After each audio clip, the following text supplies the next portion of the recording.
ఏంటమ్మా మీ ఇద్దరికి అసలు తెలివుందా? ఆ అమ్మాయి గురించి అసలు కనుక్కున్నారా మీరు?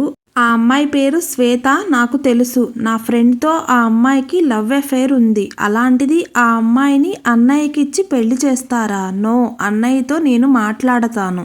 ఈ పెళ్లి జరగనివ్వను అని కోపంగా అంటాడు రమేష్.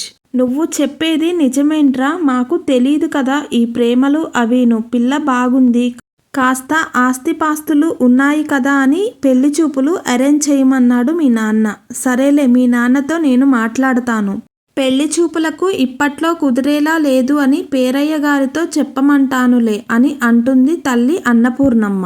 అన్నపూర్ణమ్మ శ్రీనివాసరావు గార్ల దంపతులకి ఇద్దరు అబ్బాయిలు. పెద్ద కొడుకు సురేష్, చిన్న కొడుకు రమేష్. శ్రీనివాసరావు గారు ఆర్డీఓగా పనిచేసి రిటైర్ అయ్యాడు. పిల్లల చదువుల వల్ల పెళ్లిళ్ళు ఇప్పటిదాకా అనుకోలేదు.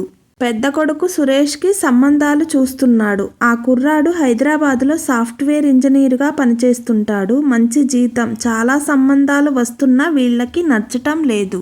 శ్రీనివాసరావుకేమో కాస్త ఆర్థికంగా సౌండ్గా ఉండాలి పిల్ల పేరెంట్స్ అని అనుకుంటే, డబ్బులేమన్నా పళ్ళెంలో వేసుకొని భోజనం చేస్తామా? పిల్ల వినయం విధేయత కలిగి వంట వార్పు నేర్చుకొని ఉండాలి అని అన్నపూర్ణమ్మ ఆకాంక్ష. ఇంకా సురేష్ విషయానికొస్తే నాదేం లేదమ్మా, మీరు చూసిన పిల్లనే చేసేసుకుంటాను. ఆ అమ్మాయి మీ విషయంలో నన్ను సతాయించకుండా ఉంటే చాలు అని చెప్పేస్తాడు. అప్పుడే ఒక సంబంధం పేరయ్య తెస్తాడు. పిల్ల శ్వేత, బంగారపు బొమ్మ. ఇంటర్ పాస్ అయింది. చదువు మీద ఇంట్రెస్ట్ లేక ఆపేస్తుంది. తండ్రి రైల్వేలో ఉద్యోగం చేసి బాగా వెనకేశాడు. పిల్ల ఎటూ చదువు లేకుండా ఇంట్లో ఉంది కాబట్టి వంట వార్పు నేర్చుకుంది. ఇంకేంటి ప్రాబ్లం అంటాడు పేరయ్య. సంబంధం పర్వాలేదనిపించింది, కానీ పెళ్లి చూపులకు ఏర్పాటు చెయ్యండి అని పేరయ్యకు చెప్తాడు శ్రీనివాసరావు. ఇప్పుడేమో శ్రీనివాసరావు చిన్న కొడుకు రమేష్ ఈ లవ్ స్టోరీ చెప్పి దానికి అడ్డుపుల్ల వేశాడు. పేరయ్యతో మాట్లాడుతూ పెళ్లి చూపులు కాస్త తర్వాత పెట్టుకుందాములే, కాస్త ఆగు అని చెప్పేస్తాడు. అంతటితో ఆ సంబంధం గురించి మాట్లాడటం ఆపేస్తారు. తరువాత వైజాగ్లో ఇంకో సంబంధం చూస్తారు. అది కాస్త బాగానే ఉందనిపించింది. పిల్ల తండ్రి వ్యాపారస్తుడు. కోట్లకి ఆస్తి ఉంది. ఒక్కతే కూతురు. వంట వార్పు వచ్చా అంటే అదెంత పని అన్నారు. పిల్ల బంగారు ప్రతిమ కాకపోయినా బాగానే ఉంది. సురేష్ని పిలిపిస్తారు. అతను పోరు పడలేక పెళ్లి చూపులు చూయించి ఇద్దరికీ నచ్చిందనిపించుకొని, నువ్వింక వెళ్ళి నాయనా, మళ్ళీ పిలుస్తాం అంటూ సురేష్ని పంపిస్తారు అన్నపూర్ణమ్మ. రెండు కుటుంబాల మధ్య ఉన్నత స్థాయి చర్చలు, మహిళా సమావేశాలు జరిగాక ఒక అంగీకారానికి వచ్చి ముహూర్తాలు పెట్టుకుంటారు. సురేష్ స్వాతికి పెళ్లి వైభవంగా జరుగుతుంది. కోడలు స్వాతి కాపురానికి రావడమే ఆలస్యం, మేఘాల్లో కూర్చొని దిగనంటుంది. ఈ ఒంగోల్లో ఎండలు నా వల్ల కాదంటుంది. అత్తగారు చిన్న పని చెప్పినా మా అమ్మ ఎప్పుడూ పని చెప్పేది కాదు. అయినా మా ఇంట్లో పని పాటకి నెంబర్ ఆఫ్ పీపుల్ ఉంటారు. నేను చేయాల్సిన పనేంటి అన్నది కోడలు స్వాతి. అన్నపూర్ణ కోడలు వైఖరికి నీరు కారిపోయింది. భగవంతుడా, నేను అనుకున్నదేంటి, నువ్వు నాకిచ్చిందేంటి అని విచారం వ్యక్తం చేసింది అన్నపూర్ణ. నేను ఇక్కడ ఉండలేను అని భర్తతో కలిసి హైదరాబాదులో కాపురానికి వెళ్ళిపోతుంది స్వాతి. ఇంకా అన్నపూర్ణ చిన్న కొడుకు రమేష్ విజయవాడలో చదువు పూర్తి చేసుకొని 3 నెలల క్రితమే ఒంగోలు వచ్చి ఉంటాడు. అదృష్టవశాత్తు ఒక మంచి ఉద్యోగం హైదరాబాదులో దొరికింది. హైదరాబాదులో రూమ్ తీసుకొని ఫ్రెండ్స్తో వండుకొని తింటూ ఉంటాడు రమేష్.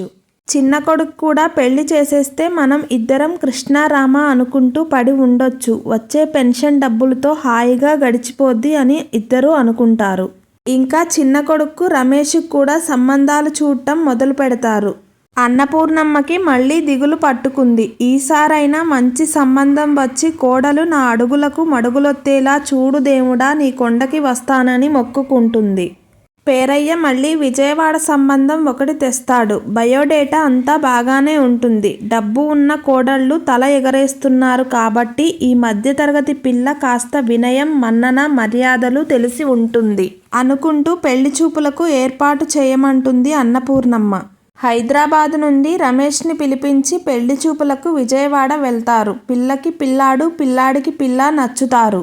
ఏదో 7 జన్మల నుండి బంధం ఉన్నట్లు వాళ్ళిద్దరూ పక్కకెళ్ళి నవ్వుతూ తుళ్ళుతూ మాట్లాడుకుంటుంటే అన్నపూర్ణ నోరెళ్ళబెట్టి చూస్తుంది. ఇప్పటి జనరేషన్ పిల్లలు అంతేలేవే అంటాడు శ్రీనివాసరావు. మొత్తం మీద పెళ్లి చూపులు సక్సెస్ అయ్యి తిరుగు ప్రయాణం అవుతారు. శ్రీనివాసరావు మాట్లాడుతూ పక్క వీధిలోనే నా కొలీగ్ ఫ్రెండ్ ఒకడు ఉంటున్నాడు. మనం విజయవాడ వస్తున్నామంటే మా ఇంటికి రాకుండా వెళ్ళకండి అని మరీ చెప్పాడు. ఒకసారి చూసొద్దాం అంటాడు. అన్నపూర్ణ నాకు నడిచే ఓపిక లేదు, మరోసారి వెళదాంలేండి అంటుంది. ఇంత దూరం వచ్చి వెళ్లకుండా ఉంటే బాగోదు, ఆటోలో వెళ్దాంలే నడవక్కర్లేదు అని ఆటో పిలిచి దాంట్లో ఎక్కి ముగ్గురు కలిసి వెళ్తారు. వీళ్ళు వెళ్లేసరికే శ్రీనివాసరావు ఫ్రెండ్ ఇంట్లోనే ఉంటాడు. చక్కగా పలకరించారు అతిథులను. పరిచయాలయ్యాక ఇక్కడే మా వాడికి ఒక సంబంధం వచ్చింది, చూశాం, పిల్ల బాగానే ఉంది. పిల్ల తండ్రికి ఇక్కడ పెద్ద హోటల్ ఉందంట. ఇక్కడే పక్క వీధే, నీకు తెలిసే ఉండొచ్చు. పిల్ల పేరు వైష్ణవి. పెళ్లి ఖాయం చేసుకుందాం అనుకుంటున్నాం, మీరు పెళ్లికి తప్పకుండా రావాలి అంటుంది అన్నపూర్ణ. అలాగే అన్నపూర్ణ, తప్పకుండా వస్తాం. అవును, పిల్ల తండ్రి పేరు కాంతారావా? పిల్ల పేరు వైష్ణవీనా? ఈ సంబంధం గురించి బాగా కనుక్కున్నారా? ఆ వైష్ణవి మా ఇంటి ముందే కాలేజీకి వెళ్ళేది. ఆ పిల్ల ఎవరినో ప్రేమించింది అని విన్నాను. ఆ పిల్లాడు పిల్ల బండి మీద తిరుగుతుంటే చాలామంది చూశారంట. ఆ పిల్ల విషయం తెలిసి తండ్రి కాంతారావు ఆ పిల్లని బయటికి రాకుండా కట్టుదిట్టం చేసుకున్నాడట. ఈ మధ్యనే విన్నానమ్మా ఈ కథ, నాకు తెలియదు ఈ మధ్య దాకా అంటుంది ఆమె. అన్నపూర్ణ గుండె పగిలిపోతుంది. పిల్లల పెళ్ళిళ్ళు ఇంత కాంప్లికేటెడ్ అయ్యాయా? తమ చిన్నప్పుడు కట్నాల దగ్గర పిలుపుల దగ్గర కలయికలు ఉండేవి కానీ పెళ్లి కొడుకు గాని పెళ్లి కూతురు చరిత్ర గోల ఉండేది కాదు. ఆ పిల్లని చేసుకోమంటే వరుడు తాళి కట్టేవాడు అంతే. ఆ అబ్బాయిని నిర్ణయించామంటే ఆడపిల్ల కిమ్మనకుండా తాళి కట్టించుకునేది. కలికాలం. సరే వస్తామని లేచింది అన్నపూర్ణ. భోజనం చెయ్యమన్నా చెయ్యకుండా అన్నపూర్ణ శ్రీనివాస్ దంపతులు బయటికి వచ్చేస్తారు. నాకు ఆ అమ్మాయి నచ్చలేదు, నా కొడుక్కి చేసుకోను అని ఖచ్చితంగా చెప్తుంది అన్నపూర్ణ. అదేంటే, అక్కడ బాగానే చెప్పావు, పిల్ల ముచ్చటగా ఉందండి, చూడండి అబ్బాయి ఆ పిల్ల ఎంత బాగా మాట్లాడుకుంటున్నారో అన్నావు, ఇంతలో ఏమైంది అని అడుగుతాడు శ్రీనివాసరావు. ఏంటమ్మా నువ్వు మరీను, ఇప్పుడేమయ్యింది? అమ్మాయి నాకు నచ్చింది, తనని తప్ప మరెవ్వరిని పెళ్లి చేసుకోను, తనతో పెళ్లి చెయ్యకపోతే నేను చేసుకోనసలు అంటాడు రమేష్. అప్పుడే అంత మాయలో పడ్డావా? అప్పుడు అన్నయ్య పెళ్ళప్పుడు ఏమన్నావు? ఆ పిల్ల నా ఫ్రెండ్ని లవ్ చేసింది, అన్నయ్యకి ఇచ్చి పెళ్లి చేస్తారా అన్నావుగా. ఈ పిల్ల కూడా అదే అఘోరించిందంట, ఎవడితోనో మొన్నటిదాకా తిరిగిందంట. ఇప్పుడే కాంతం ఆంటీ చెప్పింది. చెప్పు, ఇప్పుడు పెళ్లి చేసుకుంటావా ఆ అమ్మాయిని అని అడుగుతుంది అన్నపూర్ణ. ఎవరన్నా చెప్పేయగానే నమ్మేయడమేనా? నాకు ఆ పిల్ల నచ్చింది, దాన్నే చేసుకుంటా అంటాడు రమేష్. ఇంత దిగజారిపోయావేంట్రా? నాకు తెలియదు, నాకిష్టం లేదు, మీ తండ్రి కొడుకులు ఏమన్నా చేసుకోండి అని అన్నపూర్ణ వంటింట్లోకి వెళ్ళిపోతుంది. ఇదంతా శ్రీనివాసరావు మౌనంగా వింటూ ఉంటాడు.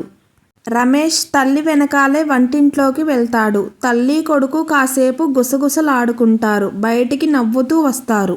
శ్రీనివాసరావు, అదేంటే ఇప్పటిదాకా నిప్పుల మీద ఉన్నట్టు రగిలిపోయావు, ఇప్పుడేంటి పైరగాలిలా నవ్వుతూ వచ్చావు అంటాడు.